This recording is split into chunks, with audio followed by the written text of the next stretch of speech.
Hi, good evening.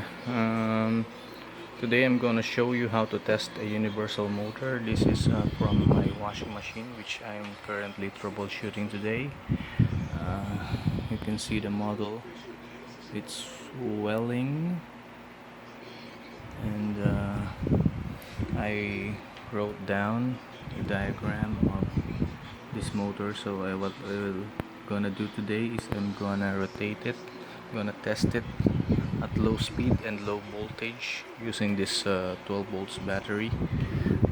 So what I want to do is rotate it first in forward. So I'm gonna do a connection between terminal number 1 going to the first coil. This is the winding coil on the side. So the first we need to go through this coil, which is the winding. Then we'll go out, then we go into the armature, which where the carbon brush are installed and connected. Then we go out again at terminal number 8. So we will have a complete loop from number 1, and then passing through this winding coil, going in again to the armature, then out again at terminal number 8, so that we can have a complete circuit, and we can rotate the motor at 12 volts. And let's test it now. So terminal number 1 is in here and terminal number 10 is in here. So I'm gonna jump terminal number 9 and terminal number 10. Now we've got this 2 in here, as you can see. Then I'm gonna get this line number 1 in number 8,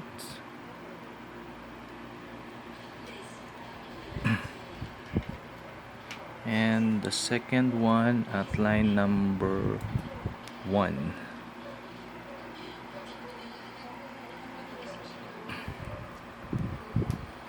Then just to see if there's no short in the circuit.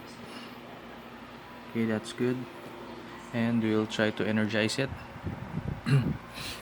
Guys, so this is, I'm doing this without any protection and fuses because I only got a 12 volts battery with a 7.2 Ah only. This is just for low voltage testing, so I can test it at low speed, because the problem right now of my washing machine is that it doesn't rotate at low speed. So I have a doubt that the problem is in the motor, but just to be sure I want to test it at low speed and just to isolate the problem, and I want to see if the problem is it's really in the board or in the motor. So let's try it. As you can see, it rotates. Wait, can't get it to be connected properly. Okay, now you can see, I don't know if you can hear this, right? But it's now rotating at a counterclockwise rotation.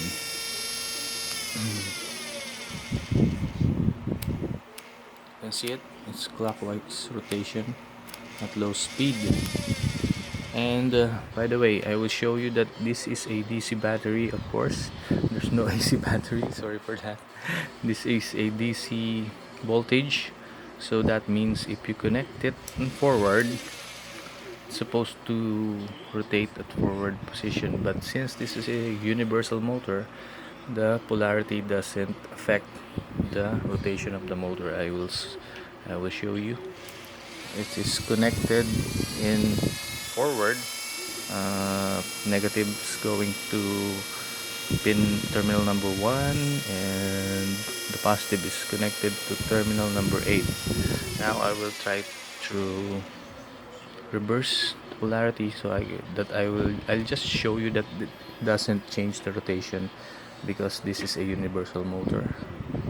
It depends on the coil polarity, not on the voltage polarity. So I will put it in reverse. You can see now that the terminal number 1 now goes to the positive terminal, and the negative terminal is negative polarity is going to the number 8 terminal.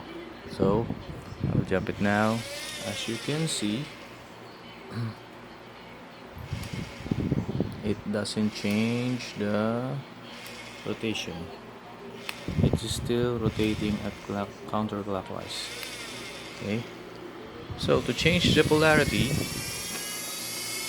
we need to change the wiring. So what I'm gonna do right now is I'm going to have a closed loop.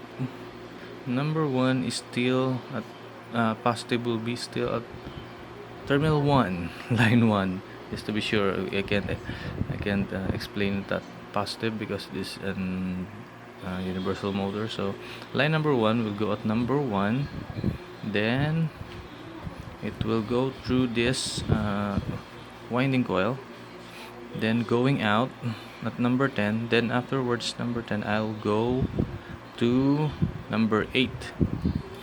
I'll go to terminal number 8 instead of 9. I'll go to 10 to 9. Then line number 2 will be at terminal number 9. Let's see if that will rotate, reverse the rotation. Okay, I will get terminal number 10 will be going to terminal number 8.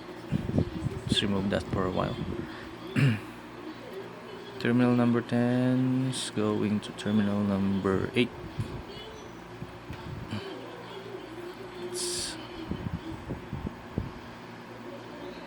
Okay, and terminal number 9 will be our line number 2.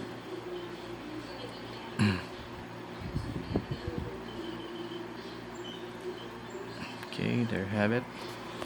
Let's try to test it. Okay, as you can see, I don't know if you noticed that, but you will see that it will go in clockwise rotation right now.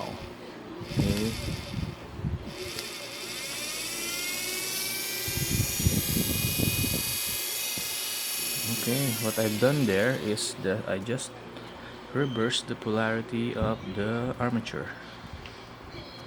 Instead of before, I put a positive in here and a negative in here, but right now I reversed it. I just put the negative now at terminal number 9 and line 2 at terminal number 8. That doesn't change the polarity, but it changed the magnetic field. That's why it runs in reverse. And another one thing I will show you is that I won't be using this winding coil in here. What I'll be using right now is the winding coil at terminal number 5. This also has the same effect, but I'm not sure if I can I'm not sure if I can use this I can use this as the reverse because no, yeah, I can test it. I think I can test this one. So what I'll do now is terminal number 1 at line 1, then go out at terminal number 5, going to terminal number 9, then terminal number 8 will be our line 2. Okay. I think I'll get back to you. I'll see you in part 2 in testing because I'm in the limit of 10 minutes right now. I'll get back to you after a minute.